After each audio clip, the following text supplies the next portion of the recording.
안녕하세요. 메리 크리스마스. 저희 동네는 아주 화이트 크리스마스입니다. 눈이 너무 많이 와서 눈이 계속 쌓여 있어요. 눈을 치우는 동안에 또 눈이 오니 눈을 치우기 어려운 그런 상황이라서 오히려 여러분들 보기에도 좋지 않을까 싶습니다. 저는 이제 2022년 정말로 힘들었던 투자자에게는 힘들었던 한 해를 마감하고 휴가 시즌으로 돌아왔습니다. 휴가 간다고 하니까 눈이 딱 터지더라고요. 그래서 오늘은 너무 추워서 실내에서 찍으려고 했다가 이 터진 눈을 보여드리기가 싫어서 이렇게 좀 색깔 있는 안경을 쓰고 밖으로 나왔습니다. 해가 굉장히 좋습니다. 이 색깔이 이렇게 까매졌다는 건 해가 엄청 좋다는 건데 영하 14도의 날씨임에도 불구하고 좀 기분 좋은 따뜻함이 좀 있는 것 같습니다. 날씨는 굉장히 차갑지만 해의 따뜻함이 느껴지는 그런 날입니다. 러시아 사람들이 그런다고 하죠. 애매하게 영하 10몇 도 하지 말고 아예 영하 25도 하자. 그러면 날이 아주 쾌청하다 라고 했는데 지금 저희도 딱 그런 것 같습니다. 애매하게 영하 5, 6도 가지 말고 영하 15도 넘어가니까 아주 쾌청한 날이 아닌가 싶습니다. 하늘도 굉장히 맑고요.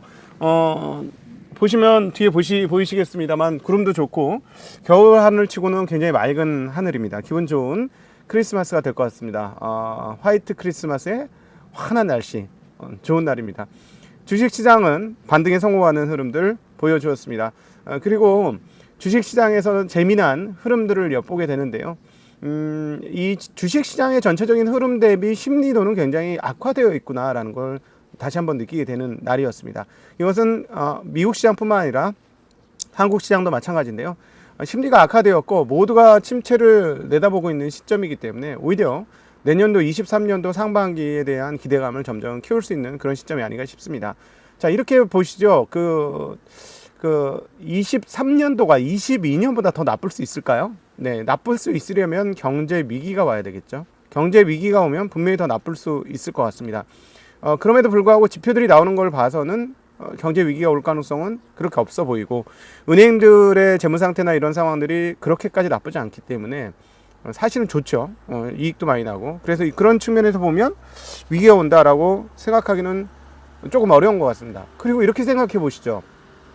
은행이 흔들리는 위기가 왔을 때 연준은 이 높은 금리를 그대로 유지할까요? 연준이? 위기가 오면?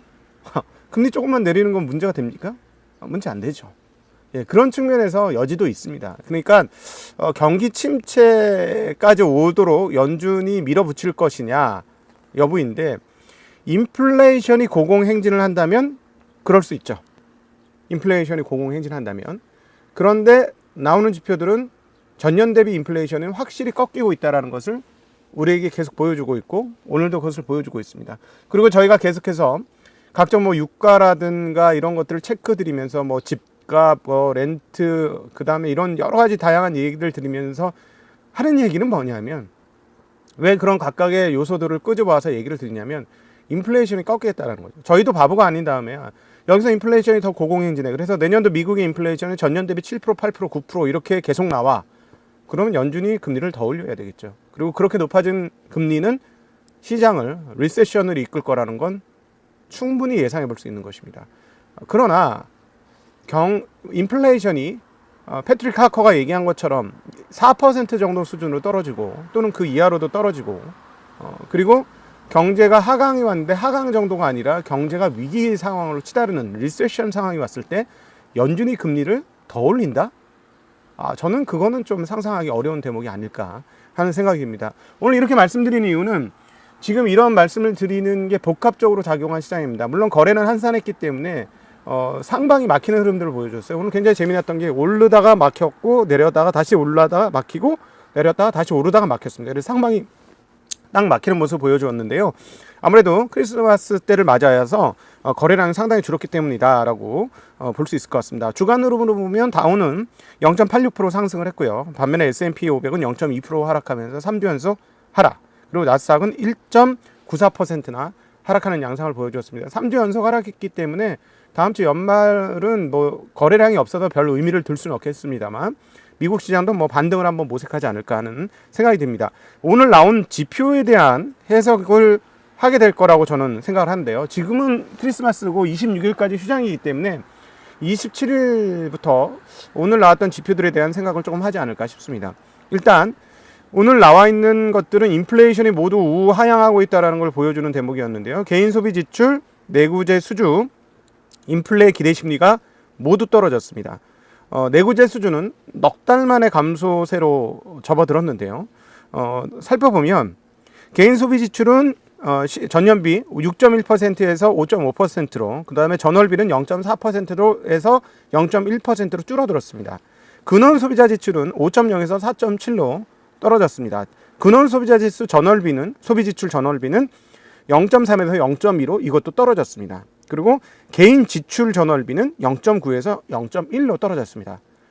모든 지출 항목 값이 떨어지고 있어요. 예. 그리고 내구재 수주를 한번 볼까요? 내구재 수주는 이전에 0.7%였는데 마이너스 2.1%로 뚝 떨어졌습니다. 2076억 달러로 2706억 달러로 떨어졌는데요.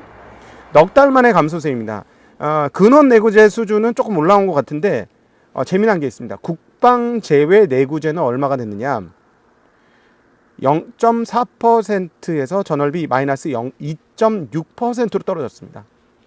자, 저는 이걸 딱 보면서 저희가 계속해서 말씀드렸던 대목이 하나 있습니다. 지난 6월부터 자동차에 대해서는 조심하자라는 말씀드렸는데요. 내구재 중에서 가장 비싼 내구재가 지불 제외하고는 뭡니까?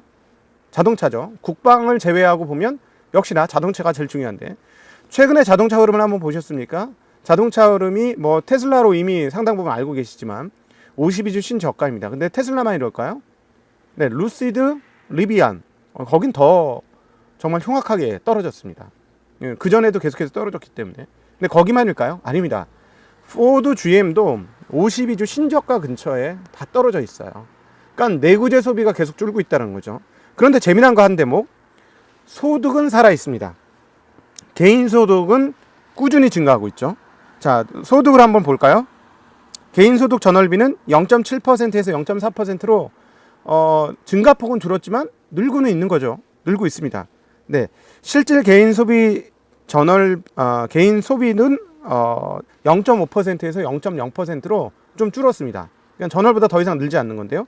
자, 소득은 증가 일로에 있기는 하죠. 좀 증가폭이 줄어들고 있기는 하지만, 물론 그렇게 따져보면 개인 소비 지출도 늘고 있는 거 아니냐라고 얘기할 수 있는데요.